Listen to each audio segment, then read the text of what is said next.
Miriam, by the way, and I'm one of the owners at Fit for Life Physiotherapy, and I'm going to be your moderator today. I'm not going to be the primary presenter because I'm not the expert in gardening. So Leslie and Deb will be leading that conversation. But while we're waiting for people to sign on, just if you have questions throughout the presentation, make sure you pop them in the chat. And I know there's a little section there for question and answer, but just for ease of my navigating, you know, keeping track of everything, if you just pop it into the chat, and I'll make sure that any questions get addressed to Deb and Leslie. And if for some reason we miss your question, we're going to make sure that we follow up with that in an email afterwards, anything that wasn't addressed, because who knows whether we may run out of time, because I have a feeling that both Leslie and Deb have a lot of things to say, and we'll have to work on keeping them on track. And that's also my job, to make sure that we keep them on track so that we get to hear from both of you. So while we're, you know, waiting for people, so we've got here up here, what song describes how you feel when you garden? And, you know, if you feel like sharing, just pop it into the chat. If you put your drop down to panelists and all attendees, we can have everybody see what you like to listen to, or what comes to your mind when you're out gardening. Oh, Singing in the Rain. Nice. What about you, Deb and Leslie? What's your song? I was sort of thinking Walking on Sunshine. Yes. Remember Katrina and the Waves? Yes, yes. We've got, we've got I can't get no satisfaction. I'm Irish. Can't get no satisfaction. I'm so happy. Those are awesome. Singing in the Rain. It's not raining here, but I gather it's raining in a lot of places. Is there, who's got rain? I know Deb has rain. I have rain, yes. Yeah. Anybody else have raining where they are? Here in Hamilton, it is not raining. We're lucky. That means the sun is coming my way. It and does. That's a good thing. Yes. So true. So true. Yeah. Okay. Oh, it's a wonderful world, and I'm so happy. Yes. And there's so a lot of people are where the sun is. So that's a great thing. So why don't we then, shall we move on? And as people join, they can join in on our conversation. We're going to move along, and we're here to talk about Fit to Garden and keeping everybody happy and healthy in their gardens. And we have Deb from Connins to talk about strategies for yard cleanup and pruning. So we're so happy to have her here because she's the expert on the gardening issues. We might be able to talk to you about the body mechanics and keeping you feeling more comfortable, but Deb's got all the goods on all the other interesting stuff for sure. And certainly I had the opportunity to talk to Deb, you know, while we're waiting for the webinar to start. I could ask her all my own questions. So this is gold, having Deb here to answer all these gardening questions. So I think we're going to get started, right? Yes, we are. And so I'm gonna leave it to you guys. I do have controls of the slides. So if you're taking too long talking about something, Leslie, I might move you along. And I'll interrupt if I see some really pertinent questions, but otherwise, take it away. Wonderful. So as Miriam mentioned, my name is Leslie Hughes, and I have been a physio for about 17 years now. Miriam and I own the clinic at Fit for Life Physiotherapy, and we've been in business for 12 years. Yeah, we're coming up on 12 years with history, you know, of being a physio before. And so I really enjoy this space. I am a gardener. I enjoy gardening.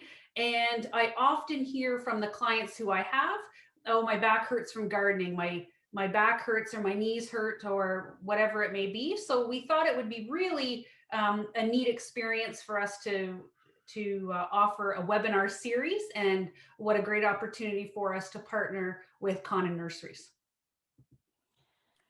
And I'm Deb Poole.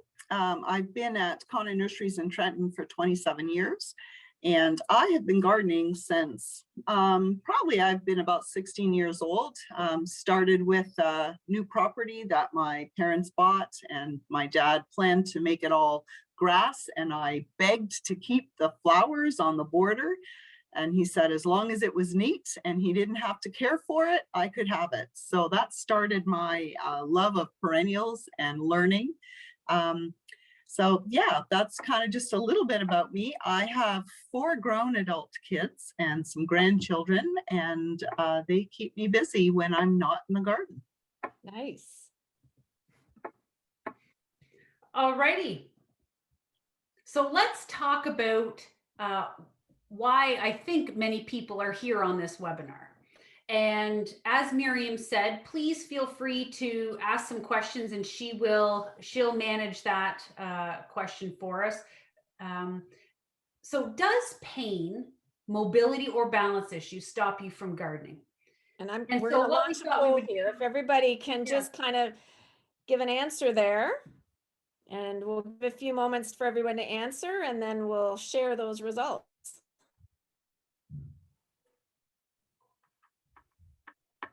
So this is about back pain, right? Do you have back pain while gardening?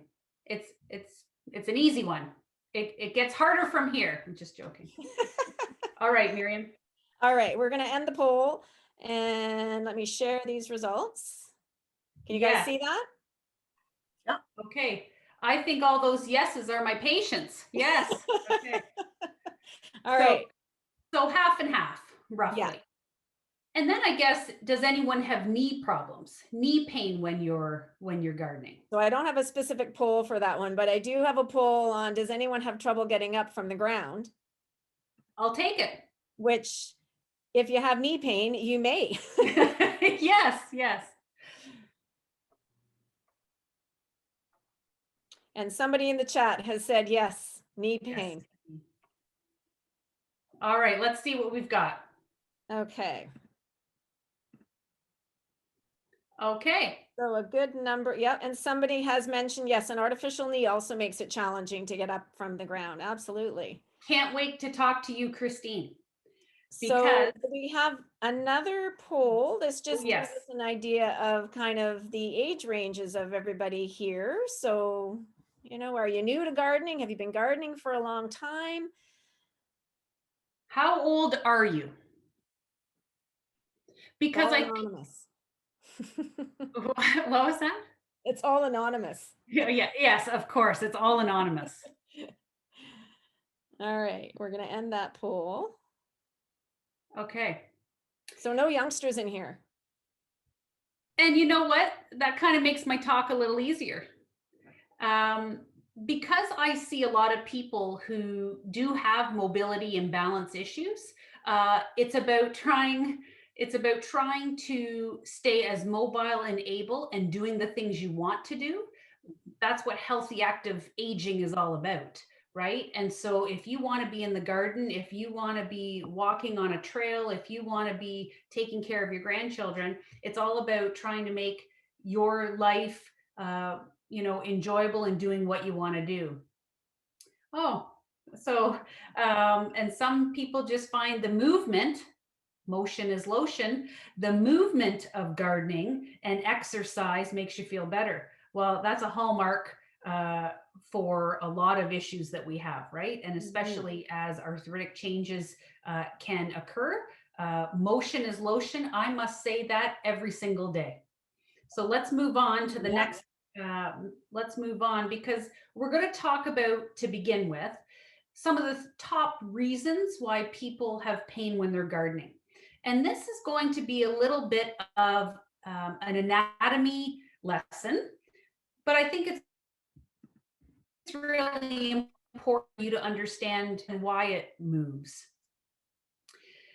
So first off, the number one cause really is poor body mechanics. And quite frankly, that is whether people are gardening, whether they're sitting on a computer. So I hope you've got your monitor all stationed. That's not what this session's about.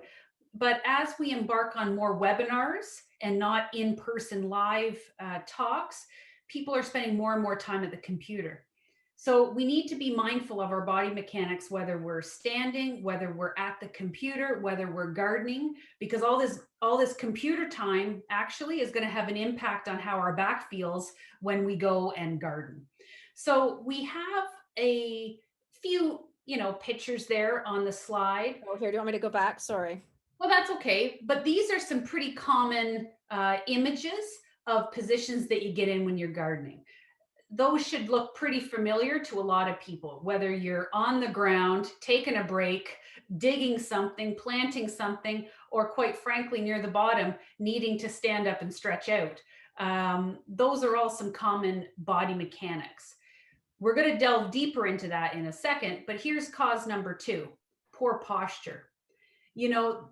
And I mean this honestly, if everyone had good posture, I would be out of business because poor posture is at the root or it's a compounding factor for so many issues.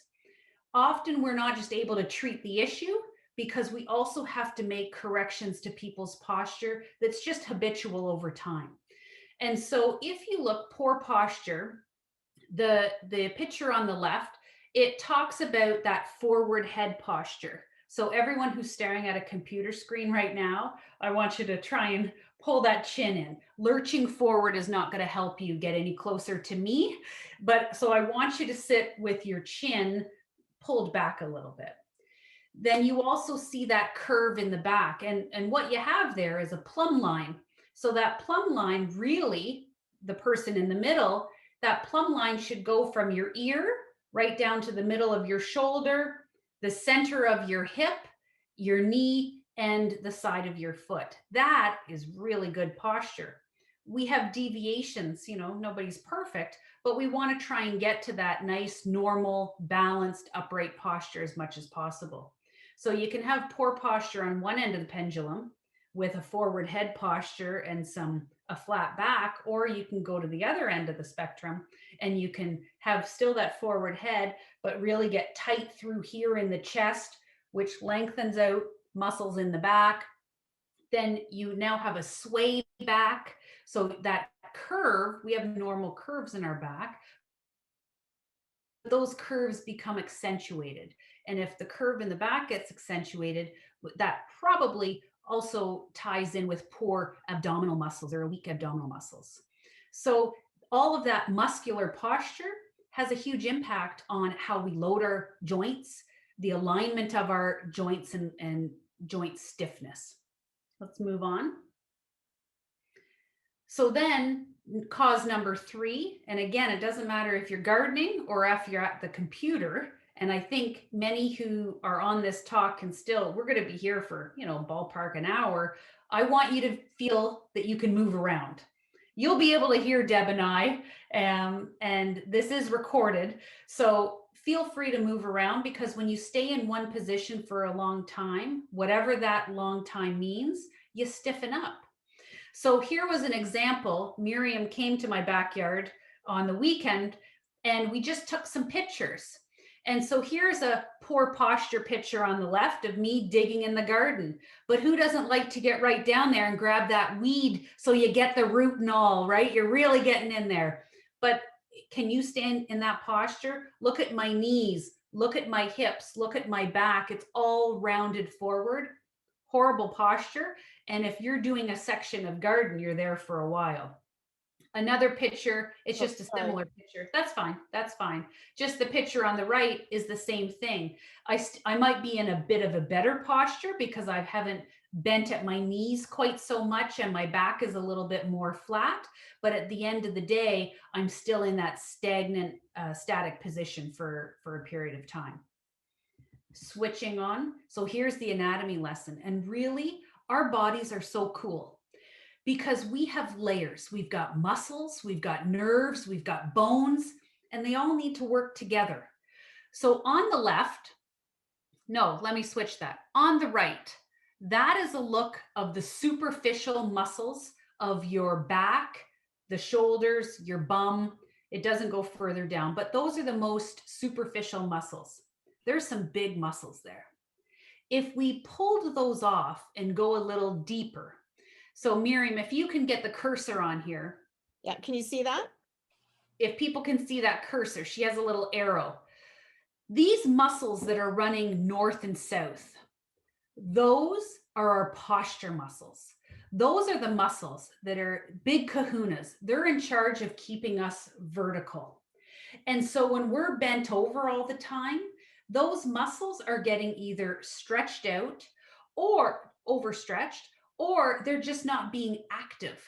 And so those muscles are running from the back of your head, that big bump on your head, all the way down to your tailbone or your sacrum, down in that region. They run north-south. Those are really important muscles for us to stay upright. So between those muscles, and so that's the muscular part of things, right? And you can see on both sides, shoulder muscles on the back, muscles in your arms. And look at the muscles when we go to the right-hand picture. Look at the muscles that are around the bum. Your bum is not just for sitting on. It's not just fat. There are muscles in there.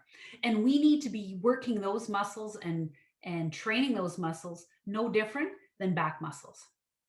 All muscles have the opportunity to either get too short and tight or to get overstretched and weak. So your bum can fall victim to that as well.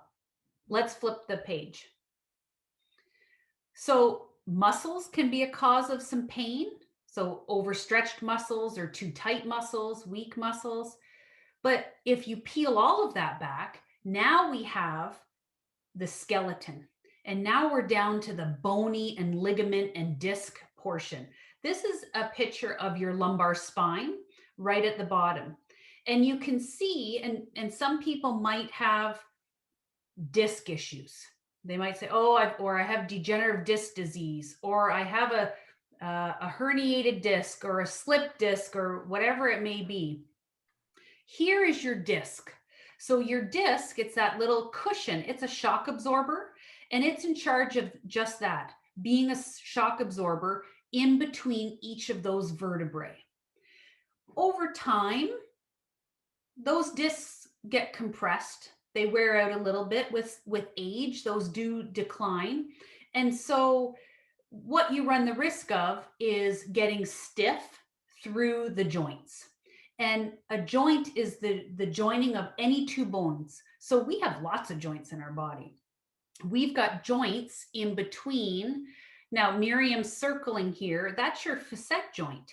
And so that's where some of our nerves also come out. There's a little hole there.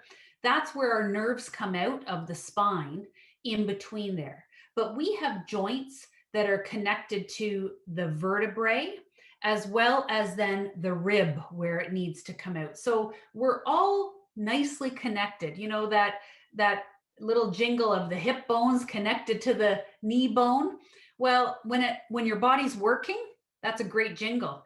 But when your body is, you know, in pain of one spot or another, it really reinforces how dysfunction in one area can cause actually the presentation in another area. So this is a really, generally speaking, stable structure. And oh, here's your spinous processes. On the back there, those are the little nubs you feel. So that's actually the back of the spine. That's all you feel of your spine. You can't feel any deeper, generally speaking, particularly in your lumbar spine. But those little spinous processes are the nubs. Now, I do want to do a slight sidebar, and I told Miriam it would only be a couple seconds. My sidebar here. You only have a couple seconds. Yeah, I know. So my sidebar here is that I do treat a lot of people with osteoporosis and or osteopenia. And as we look at the age demographics of what we've got here, it does have people in that, you know, a big chunk in the 50 plus. So that is something that you need to be mindful of. And so we need to protect that vertebral body that's on the slide here. That's where people end up having fractures. It's not on the nubs on the back, it's the vertebral body. So this is why part of the reason also I'm here doing these presentations, because I want all of my people with osteoporosis, the patients that I see, I want them to be able to garden, but we just have to be smart about it. And that's why we're going to talk about body mechanics. So this is a real interesting question. Do you need to warm up before gardening? So hear me out before I just give you the quick yes or no. So you aren't really supposed to stretch. That was back in the 80s when you would stretch before doing a physical activity. You know, when I went to school, I'm 47, you know, I grew up, you know, everybody starts stretching and then you were to do your physical activity. Well, as science evolves, and that's what they knew at the time, but things are different now. So I would say that I wouldn't want you to stretch a cold muscle, as I don't want you to stretch a cold muscle anytime. I want the muscles to be warm. So why not then get all your supplies, you know, walk around your yard, inspect your yard. You might want to go up and down some stairs if it's in your backyard, if you have that. Get your supplies, do that kind of walking around to loosen yourself up. If you want to call that a warm up, call that your warm up. But I don't want the warm up to be that you just start stretching and, you know, reaching like this. You're doing, that's going to potentially cause more injury. And we're going to talk about how to obviously prevent all those injuries, but I don't want you stretching necessarily before you've warmed your body up in the garden. I'm just going to make a quick comment. Somebody has posted a question in the question and answer, and for some reason I'm having difficulty accessing that. So if they could type it in the chat, then I can definitely see. Oh, it's saying somebody, Susie can't hear me. Oh, okay. I'm not sure if I know how to fix that. That's the problem. So I'm going to keep going. Yes. And I'm going to have Miriam try and solve the problem. I will work on that. So I'm going to switch the slide here. So again, back to the garden. So this isn't an official poll, but honestly, who can resonate here with the picture on the left? Just sort of bending over, walk and warm up and then stretch before beginning. Yeah, I would if you wanted to do that. And yes, so I'm seeing some questions and answers, but always warm up something first before you decide to stretch. Okay, and I'm going to show you really just one or two stretches, the only stretches that I think you need to do for gardening. So here is on this picture on the, did you move it, Miriam? Go back one. Oh, go back one, sorry. Yeah, or maybe a couple. This one? There, right here. Yeah. So when we look at the picture on the left, when you look at the picture on the left, my legs are fairly bent. My back is all rounded forward. I'm stretching my shoulder out of the joint. That's horrible posture and body mechanics. Instead, when you look on the right, what have I done? I've now gone into a bit of a squat, okay? Now, of course, I know there will be some people in the crowd that say, well, I've got bad hips, I've got bad knees. I get it. And so that's why we have to really tailor a little bit. We find out what can you do, what can't you do, and we work from there. So here I'm now hinging, that's called hinging at my hips. I'm bending my knees so that my hamstrings, we didn't see the hamstrings in the other picture of the anatomy. There's my hamstrings. They run from my bum, your sit bones, you know, those bony bones that you sit on. They start from there and go down right behind your knee. So those hamstrings get very tight, sore. If you were to start gardening, you know, day one of gardening, if you were to be like me on the left, horrible mechanics.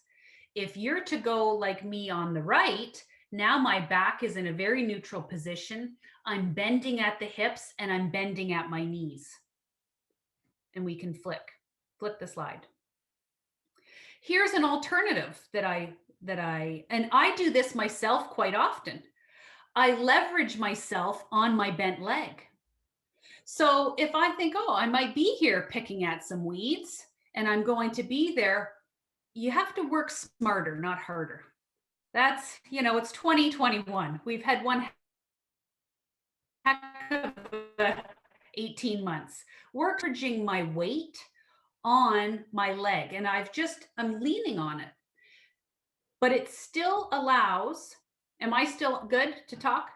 Yeah, yeah, Oh, yeah. okay. But we do want to keep moving along. No, I know. My connection said it was unstable, so I just wanted. We lost you for 1 second, but I think we got the gist of what you're Okay. saying. Yeah. So this is just sort of two different views of me leveraging myself on my knee. Go ahead and flick the slide. So I didn't have my kneeler. I couldn't find where my kneeler was, but so I just pulled out some yard waste bags. Realistically, you could pull out, somewhat of a pillow and wrap it in a couple garbage bags. I'm a big fan of just finding things around your house to use. So here I'm again bent on my knees, and whoever said they had a knee replacement, you're not doing this, but there's other ways to do it. Then my knees are in a terrible position there. You're not going to have good knees for long. And I'm still rounded in the back, reaching. Instead, you want to be in an all four position, sort of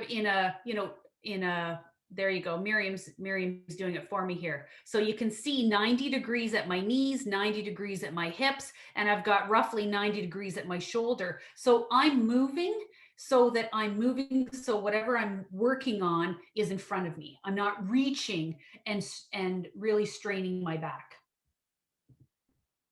Keep going, Miriam. Oh, there's another. Avoid reaching. The same type of pictures. Yep, knee replacement. I know. Wow, you've got a lot going on there, Marion. So we need to find some better mechanics for you, right? We need to have some alternatives.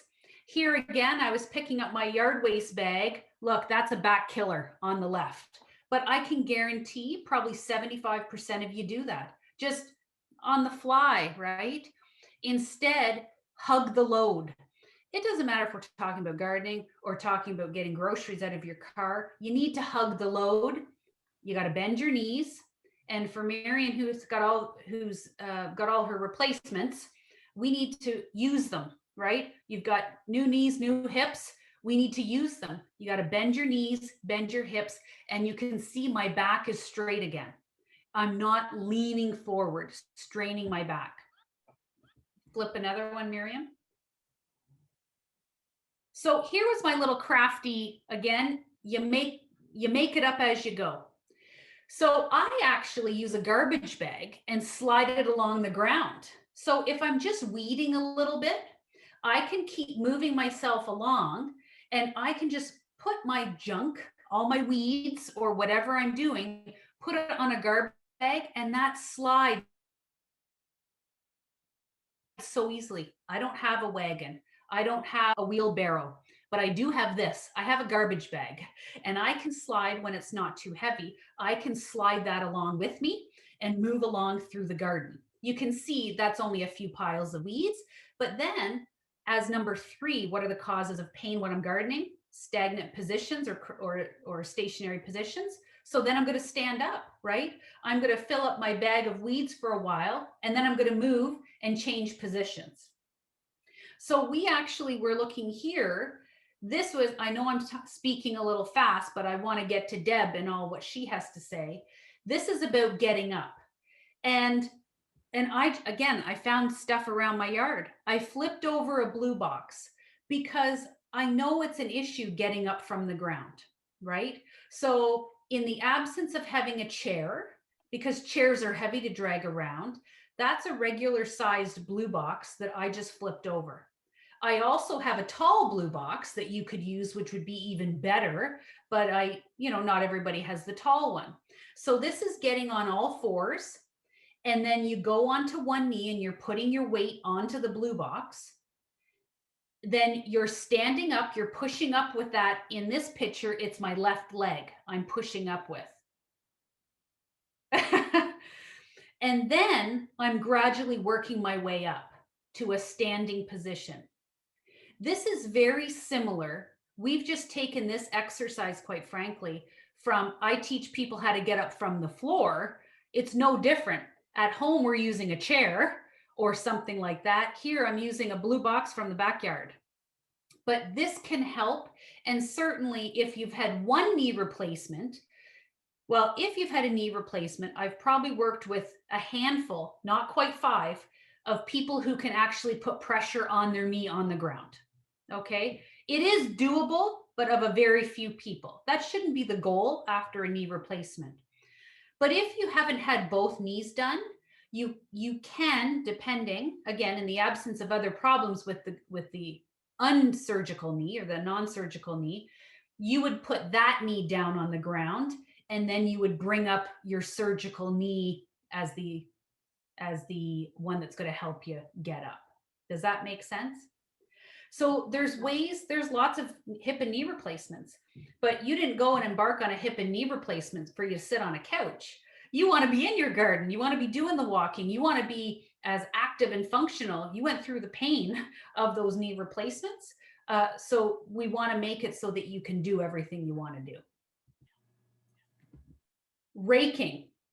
Now, okay, I know there's always going to be, there's always an issue, and I get that, absolutely. So we need to show Marion how to get, and that is, I have a couple pictures of that too, Marion.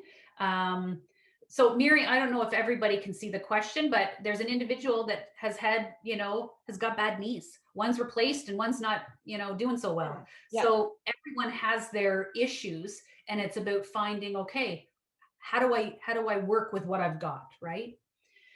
I want to skip right to the video, Miriam. Sure. So, okay, check out this video. So here is a video again. I bet you looks familiar.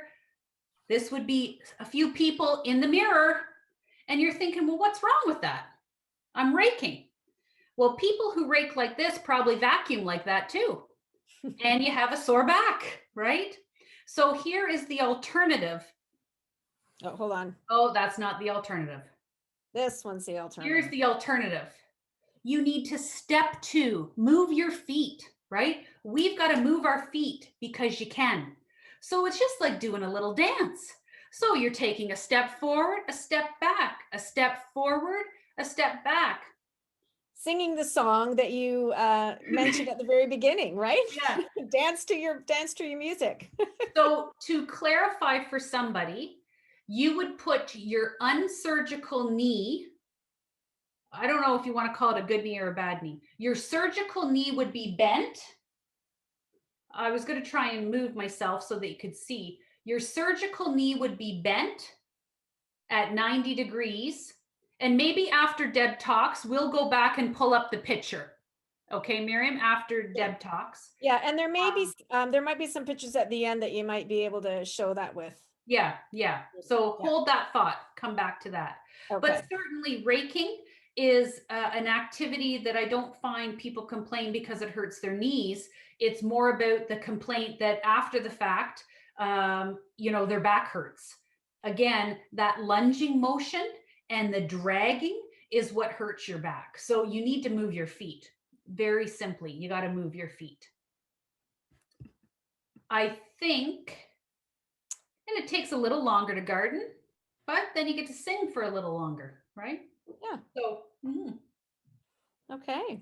So I guess we're moving on to Deb and having some of your tips and tricks that we're all looking forward to hearing about. Yes, well, as Miriam was, as Leslie was talking there, I was thinking about with the raking of Snow White and the 7 Dwarfs, but how she would just whistle around that little cabin, and she had these little tiny footsteps. She wasn't lunging across her cabin, but yeah, so raking would be somewhat similar, just kind of getting right into it. Anyways, today we just wanted to talk a little bit about garden cleanup. I know that this April has been very warm, and many of us have been out in the yard or itching to be in the yard far earlier than we should. When I was young, we still had snow on the ground at the end of April, and probably still some of these nights have been very cold and going down into the minus temperatures.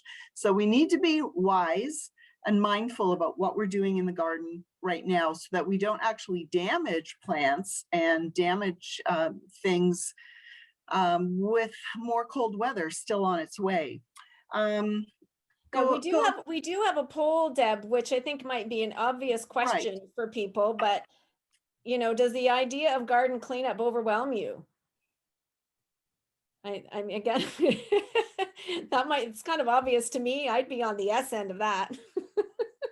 I guess maybe it depends on how you left your garden in the fall. This is true. This is true. We'll give people a few moments to answer.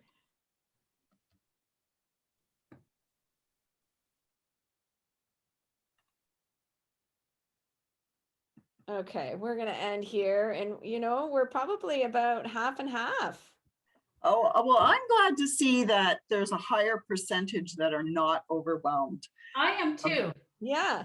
The honest truth, you can move to the next slide, but I have 2.5 acres. I work at the garden center, so I'm pretty much doing about a 60-hour work week. I'm also in school, and the idea of getting out into my garden and cleaning it right now, for me, actually is a little overwhelming. I've even hired someone to help me a little bit this year just to get all the stuff done because there's so much to do. But why it wouldn't be overwhelming is because, as someone mentioned in the chat earlier, it's a joy to be in the garden. And when we get outside, regardless of all of the to-dos that I can see needing to be done, it's just a joy to be there. And that brings a wellspring of energy in our lives, and that is just a good thing. So I think that's why we have more people not overwhelmed.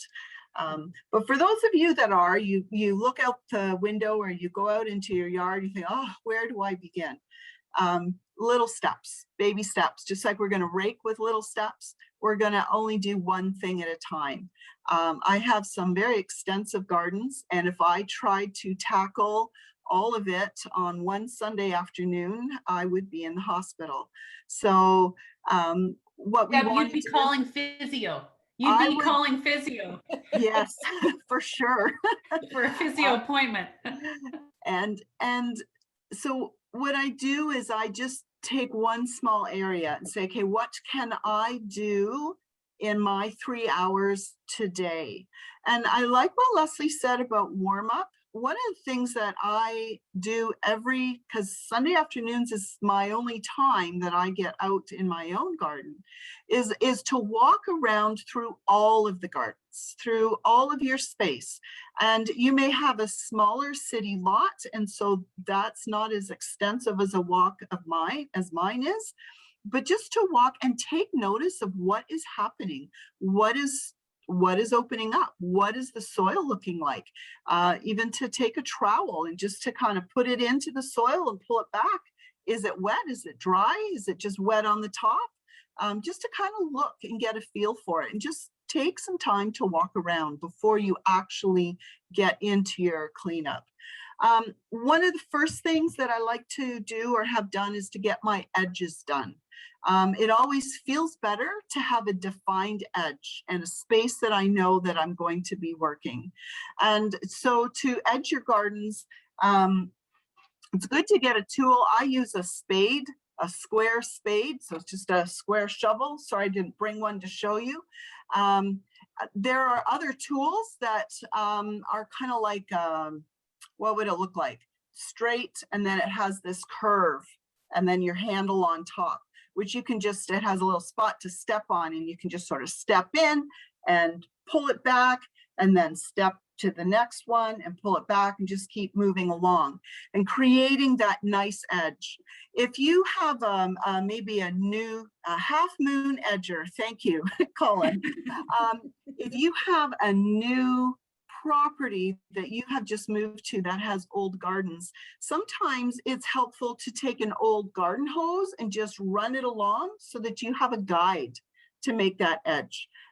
because an old garden can have very confusing edges as to where it should actually be. But you want to get that edge cut in, then you want to pull out your grass that's around there. I have a favorite tool. Oops, hit my filing cabinet. I have a favorite tool. It's a little hand fork, but this guy is really, really tough. This particular one I have came from England, so it's very solid steel. And so then after I've pulled the edge, I can actually just push this right into the soil with the grass, and it pops it up so that it makes it easier to pick up and get into my wheelbarrow or onto my garbage bag that's sitting beside me that I'm dragging along.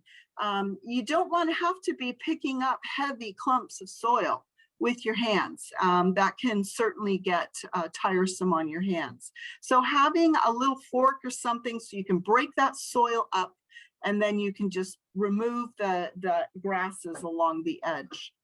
The other thing we want to do is get rid of weeds. And I start not with all the weeds in the garden, but the first 12 inches from my edge. So I'll cut my edge, get rid of that bit of grass, and sort of that first 12 inches of weeds, and get that all cleaned up. And again, that fork works really well to pull out some of the smaller weeds, especially things like Creeping Charlie that just sort of sit on the top, and it's they come off and just creep all over. The roots are really shallow, so you can get that fork in and just loosen that soil, and they pop up really well. And then there's the dandelions. They love the edge of the garden, and I use my Hori knife for that. And it is just a great, this is the best tool. If you're a gardener, you need a Hori knife. This guy, he has a serrated blade. He has a straight blade. It's got a nice point. This will go down into the soil, and then you just give it just a little, and out comes that dandelion, and you get that nice deep taproot, just pops it right out. We should probably go to the next slide. I'm not quite sure where we are. Oh, there are my tools. Yes, so you can see I have my fork and my Hori knife. Really good set of pruners, very important. And one of the things, now, I took this picture after I was working on Sunday. What I didn't do was get my tools clean before I took the picture. But you want to keep your tools clean, and you want to keep them sharp, because the sharper the tool, the less work you have to do. A good set of pruners, what's in the picture there, are Felco pruners. I've had them for over 30 years. Just keep that blade sharp, and they just, it's like a knife in butter when I'm pruning up my apple trees or any of my shrubs and stuff. A dull pruner means more strain on your wrist, and we'll leave Leslie to tell you what that's going to do. But you don't want to take an afternoon of pruning fruit trees and then you can't even type the next day at work. So you want your pruners, you want your tools to be nice and sharp. And the same with the Hori knife. Keep those blades nice and refined, and then it's great. It just goes through the soil, goes through the perennials. How do I sharpen the pruners? I see that in the chat. We just have, I didn't bring it, just a little sharpening tool. We've got them here at the garden center, but it's just a little steel edge, and you just sort of run it. If this hand is the blade, you just run your steel edge across the blade to keep it sharp. It's about I don't know what degree of angle I use. I don't even know. It's just something I've been doing since I was about 22. So just to kind of sharpen your knife there. I wouldn't use a kitchen knife sharpener. You just need to have a steel edge to do it.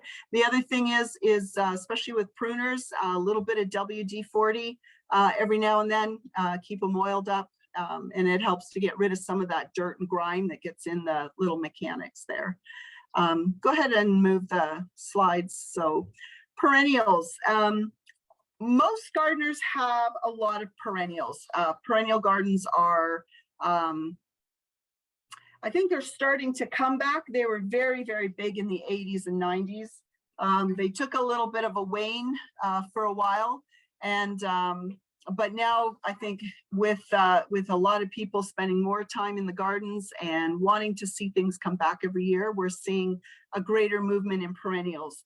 And perennials, there is fall cleanup and there's spring cleanup, and we kind of work between the two, and it depends on what you want your garden to do in the winter. So the very first picture on the left there is a sedum, and it still has all the old seed heads on it. Now, some people in fall, after all the leaves fall off their sedums, they cut them all back and clean it up at that point. I choose to leave all of my stalks and seed heads on my perennials throughout the gardens. One, it gives food for the birds in the winter, and it does create a bit of garden interest. So once I've got 8 inches of snow on the ground, I have these really unique seed heads popping up all over the property. And so that's kind of fun. But now in the spring, I need to clean that up. And so you just need to, sometimes you can just break them off with your hands. Other times just take your pruners and prune them up, clean them up. And then I like to just cultivate with my fork and cultivate that soil right around each of the individual perennials that I've got. The third slide over, that is a huge patch of stachys or lamb's ears. If you don't have lamb's ears in your garden, you need to try them if you've got youngsters around. The foliage is as soft as a lamb's ear. It's very fuzzy, and the grandchildren love to come over and to pet my lamb's ears. But in the winter, they get, they're not evergreen, so their foliage gets all kind of gray and fuzzy and yucky all over the top. And so just to go through, I just go through with my hands and kind of use my fingers as a comb and just comb that all out. And then you can see in the next picture, it's all cleaned up. And again, cultivate the soil around it, and we're good to go for the next season, and all your new growth will start. I think the next slide will show a few more things to do with perennials. Sometimes you'll see this kind of curly chive here on the right. It's a type of onion, and as our perennial crowns grow, sometimes we end up with some nasty friends coming and moving in, like a dandelion right in the middle. And so this is an example where I can take my hoary knife, because it's very specific, and just slide it right down beside that dandelion and give it that little bit of a pull back, and that I can pull the weeds right out and just clean up all around and cultivate.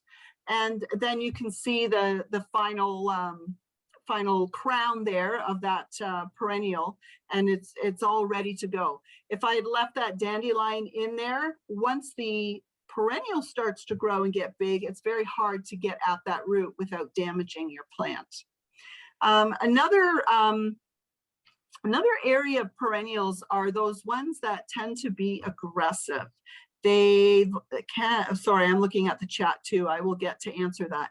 A lot of perennials will be, they tend to send runners down under the ground, and then they pop up. And so they just get uncontrollable, and a lot of people just, they don't want anything that's aggressive. They want everything to be a plant that just sits in its spot. And it reminds me of when I was 3, and I was raised in the day when children were to be seen and not heard.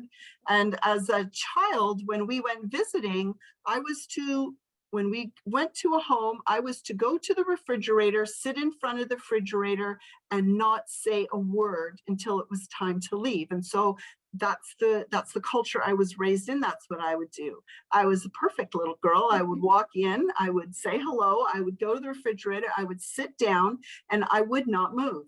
And we like our perennials to do the same thing. I have put you here, you're going to stay here, do not move, do not self-seed, do not send root runners. But unfortunately, perennials aren't like I was when I was a little girl. But what I have learned to do, because I love some of these ones that are more aggressive. So like your Achilleas, that they have such a ferny foliage. And when they send up a flower head in the summer, it's always bright, it's full, the butterflies love it. Bee Balm is another one, Minerda. They're fabulous perennials, but oh, they can take over a garden. And you'll see in the very last picture, Lily of the Valley, that's another one. I have some of that in one of my other beds. Yeah, you don't want that one to take over because it will engulf an entire garden. And so what I do with these is I actually create a garden edge around those plants within the garden. So this last picture, this particular border, it's probably about 10 feet wide. And then where I've got these plants, they have a 3-foot depth. And I dig down probably about good 8 inches that I give my edge, and they have a border. And I define that edge every fall and every spring. And so they've got an area that's probably about 36 inches in diameter that they can grow and do their thing. And they can't, because as soon as the roots start to come through and to bounce through that edge, then all of a sudden I can see it and I can deal with it. And so only twice a year am I creating that edge, and it allows me to keep them manageable. And so I'll do the same thing with the Lily of the Valley or any perennial that I would choose to use that I want to control the root spread on it. And so Deb, you're not going to then, if you're mulching over top of that, no one's ever going to see that edge underneath the mulch. That's just like a little hidden secret. Well, and you know, I don't necessarily even mulch over that because if I fill that with mulch, that's a nice spot because that'll hold moisture and the roots are going to go for that. Okay. But once those plants grow, no one sees those trenches. The only time they're seen is when I do my fall, and then I just clean it up again in the spring. Because if I've done it in, say, September, then in the spring, there's been a chance through October and November for roots to grow and roots to get through. So in the spring, it's kind of a final cleanup to say, nope, this is your place for this summer's fun. And this is where you have lots of room to move in here, but this is the playpen. And yeah, and as I say, once the plants grow, you don't see those at all. You don't see them at all.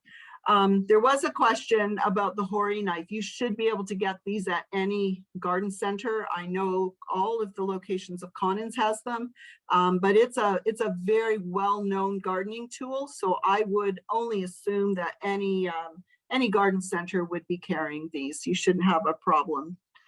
Plastic edging for gardens, thoughts.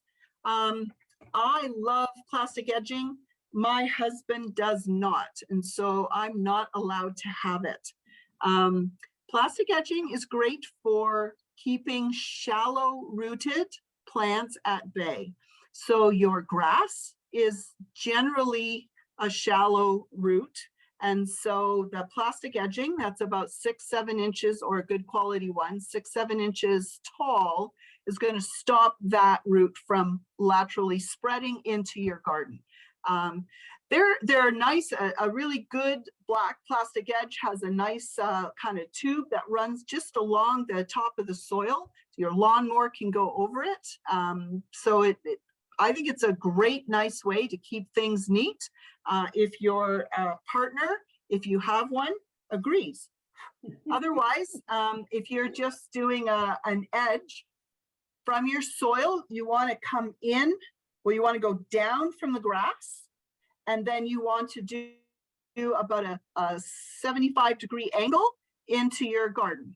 And then that way, that gives you that slope.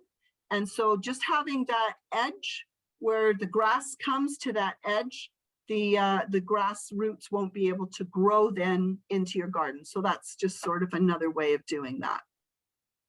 We'll talk about mulch when we get a little bit further down. Do you want to hit the next? Yeah. Yeah. Pruning, just a quick tip on pruning. So I'm trying to watch the time too. When you're cutting the middle number 2 slide, you'll see how you want to have an angle on your cut. And when you're cutting, you don't just want to randomly cut. You want to make sure that the very next bud down from your cut is pointing out. So if my fingers are all the branches, I want those buds to be pointing out so that when the shrub grows, it's growing outward and giving us just a nice volume of foliage. If all of our buds are pointing in, what happens is they all grow into one another. The shrub looks messy. No sunlight can get down in. And so the underside starts to die out. The leaves will just, they won't even do anything. So you always want to think of a vase. You always want to create an open look when you're pruning. And you do that by making sure that your first bud after your cut is growing out away from the center of the plant. Lots of different evergreens and stuff that we can shape into balls, into squares, into Mickey Mouse, all different sorts of things. I brought one a hedge shear here, and you'll notice they have an angle to them. And a lot of people will tend to, I don't even know how I'm going to show you this, but you tend to pick it up and you're always doing it this way. When we are pruning smaller shrubs at the garden center, we actually turn it over, use it upside down, and now the angle is working for you. Leslie will love this, because instead of trying to bend your arms around, you're going to let the angle's going to work for you. And so that is a great way of pruning and keeping things to shape. When you're pruning, you always want to start by taking out dead wood, and then you want to take out anything that looks diseased, and finally give it a nice shape. And that's kind of some 3 simple practices with pruning. You can take up to 1/3 of a plant away without harming the health of the plant. So when you're looking at this big bush and it's like, oh my gosh, what am I going to do? You can first take out the dead wood. If there's anything dead, take it out. If there's anything that's got a disease on it, you're unsure of, take that out. And then you can bring it down 1/3, or you might even want to look and see if, well, maybe over the years, some of the branches have all grown into one another. You might actually want to take some of the bigger branches right out so that you can open it up, get some sunshine into it, and allow that plant to really rejuvenate and get nice and full. Let's go on to the next slide. And someone was just asking about when should you prune lilacs? Oh, lilacs, prune them after they're done blooming. And actually, your rule of thumb for pruning flowering shrubs is you want to prune them when they're done flowering. So lilacs, a great one. Your magnolias, if you're going to trim up those trees, anything that's blooming in the spring, you want to let it bloom, and then you can prune it. And you'll actually encourage lilac budding if you get all those seed heads off in June after they're done flowering. You'll get even more flowers the following year. Plants like hydrangeas that bloom in the fall, then you can prune those now in the spring just to clean them up. What you risk doing if you prune later than immediately after they're done blooming is cutting off the growth tips and the buds that they're preparing for the following year. So if I were to, let's say I have a big lilac tree and I take a look at it in September and say, oh, I really need to cut that back. And I cut back my lilac in September, I'm going to cut off all my flower buds and I won't have any flowers in the spring. So I need to prune it right when it's done flowering. So generally we have bouquets of lilacs for Mother's Day, which I love. And then in June, I clean up and prune up all my lilacs. Does that hopefully that kind of makes sense for you. So whether it's, you know, even a spirea, bridal wreath spirea, it's going to bloom like crazy the beginning of June. And then when that's done blooming, that's the time to prune it up. If you prune it now, you're going to cut off all those beautiful white flowers. Now, I don't know if this is a quick question or not, but Yeah. someone's asking, do they have a problem with their forsythia if it didn't have yellow flowers, but just leaves, or if you see bulbous nodules on it? Or if you see what, let me just. Bulbous What? nodule. I don't know if that's a quick answer.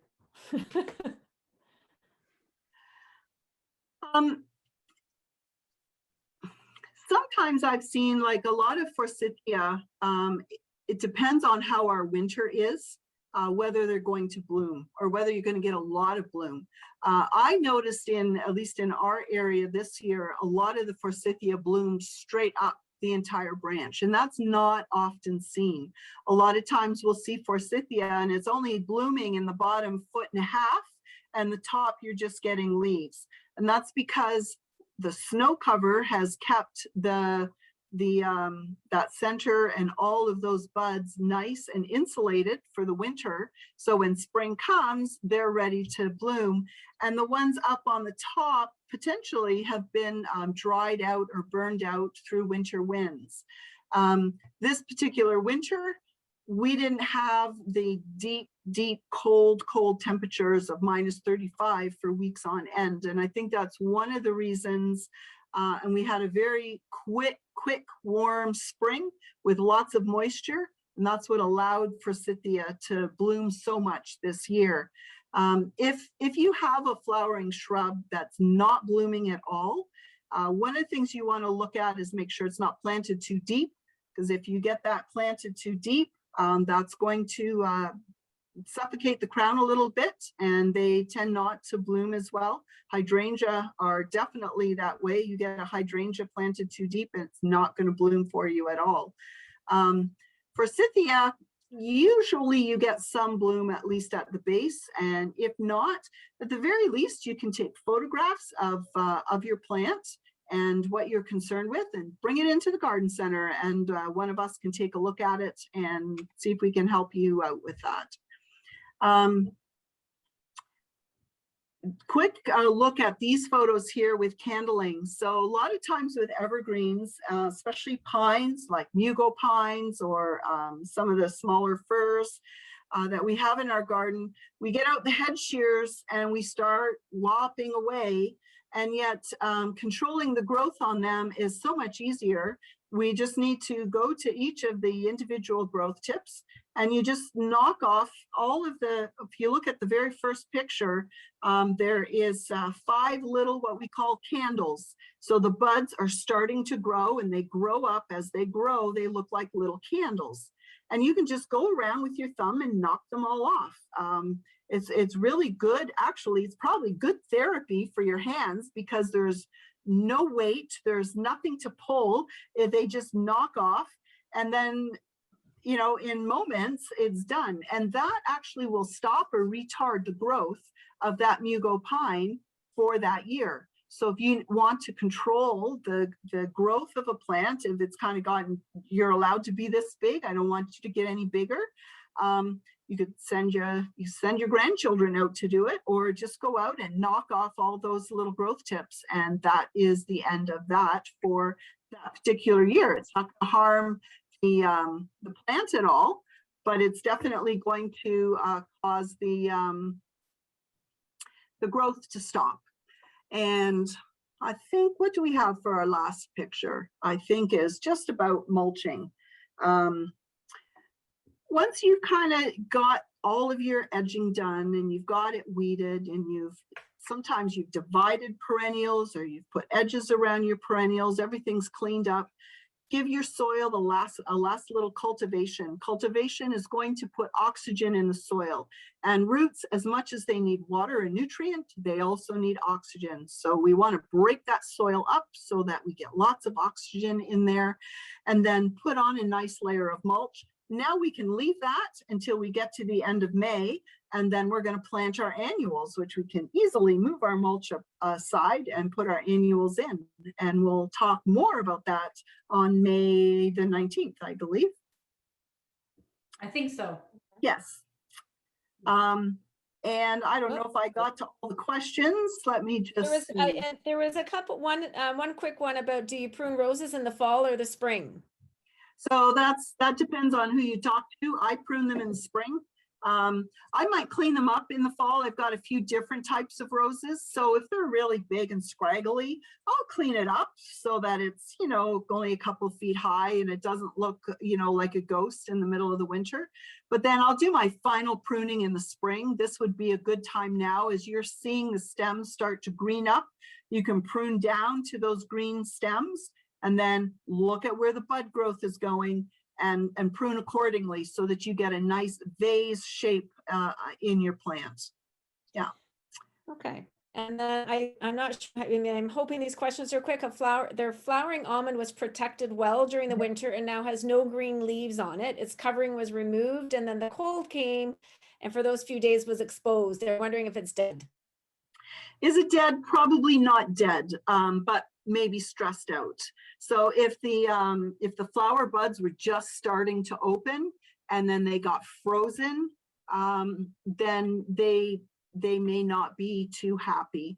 Generally, you don't have to cover a flowering almond anyways. What I would do is just watch if we get more cold temperatures that are going to drop to 0 or below.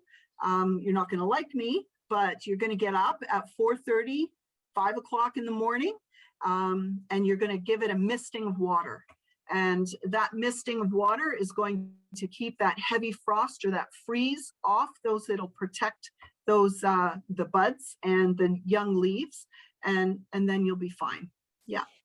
So I think there's a few other short questions there, but I'm thinking we should probably move on and just finish up, and then if we feel like it's time to take, we can answer those, or we'll send them in the end. So actually, and I can be just a second here. So white pine, you can certainly candle white pine, just like we looked at the mugo pine, and dividing hostas, perfect time to do that now. And fertilizing plants that were transplanted last year, if they were transplanted in the fall, you could use a root booster or a transplant fertilizer now. If they were just planted a year ago spring, then just a regular shrub and tree fertilizer after you see new growth starting. Yeah, go ahead. Perfect.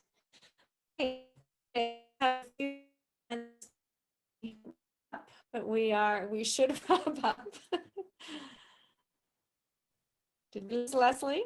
I don't see, if you switch the slide. Yeah. Are you not seeing your? No, I don't see my slide switched. Just tell me what's on it and I'll talk. Okay, well, here we're talking about, you know, doing, must still be frozen. Talking about sort of some lifting techniques. So this is the picture with the blue box and the typical golfer's lift, you know. So that's going to be bending over and picking things up off of the ground. So we have a couple options here. So a couple options, and again, I don't have the slide in front of me, so it's my screen is frozen. I hope everybody else can still see.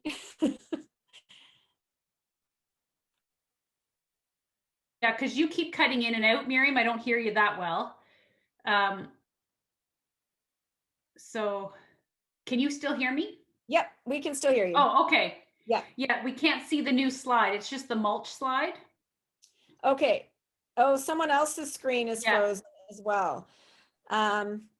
Okay, so Leslie, if you want, do you want to speak a little bit to, hopefully others can see it right now, and maybe kind of people can kind of pop in the chat whether they can see the slides or not. Yeah, so nobody can see the slide. Oh, the screen's kind of frozen. Just the mulch. Okay.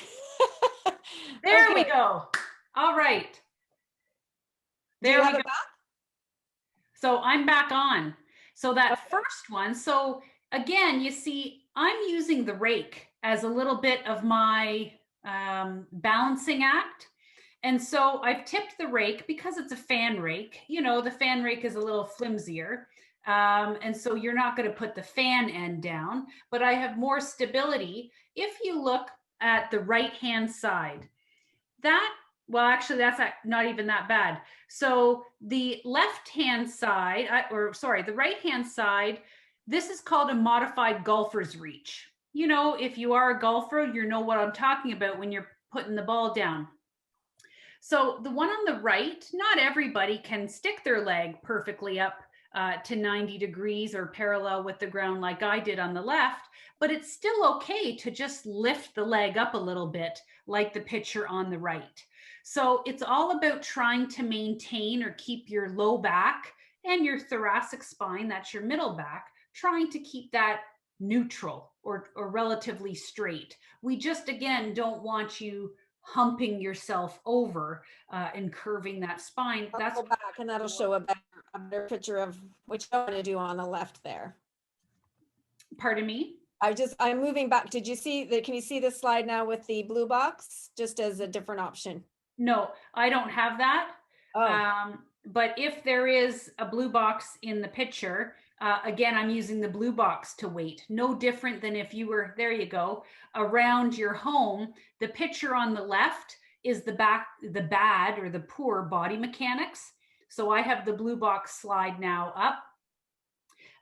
And so I'm just bending over, again, a poor posture of bending over, which is going to really kill my hamstrings, hurt my low back and my thoracic spine. Or I can lift my leg up, balance myself on that blue box again, and now my low back, mid back, and my hamstrings are feeling just fine. So then, this is when we talk about stretching. This isn't a poll, but I'm sure you can intuitively, if you've been cleaning your tub, you've been washing the floor, who stands up and just naturally says, oh, that feels good, I'm just going to bend backwards? Well, it's funny, we should be doing that when we're gardening too. And it's, you know, it's interesting. We make that, oh, that feels good, I just needed to stretch out.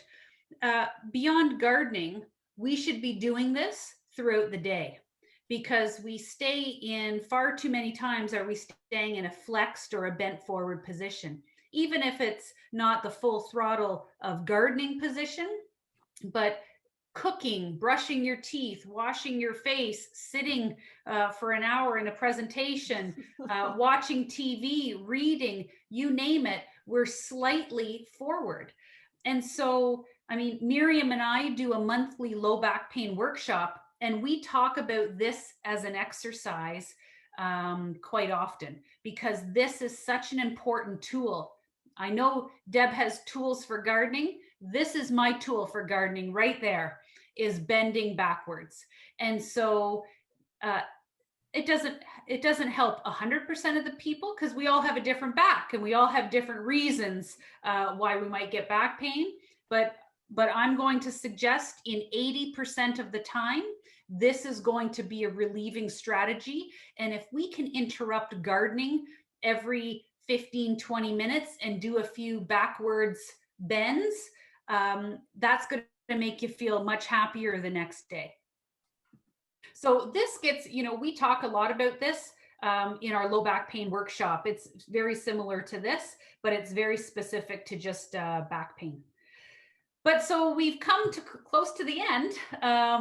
I know we've gone past our hour that we planned for, but there's lots of great questions. And, you know, it's always great to be able to ask those questions. Deb is such an expert here, a wealth of knowledge when it comes to plants. And so I've enjoyed it and learned lots about gardening. If you have any questions, here is the contact information for both Deb and myself. And we do have, this is today, day one of a 4-part gardening series that we've put together for you. So next month, right before the May 2-4 weekend, probably the busiest planting weekend, or probably the busiest shopping weekend, usually, of the gardening year for Deb. But May 19th, we're going to talk about planting. And again, it'll be similar to some body mechanics and back mechanics. Then June 9th, we're going to, what are we talking about? My Talk about chat is weeding. up. I can't see what we're talking about. June talking 9th. about weeding. Weeding. Weeding on Weeding. June 9th. And then Okay. September 22nd is perennial beds, edging, and pruning.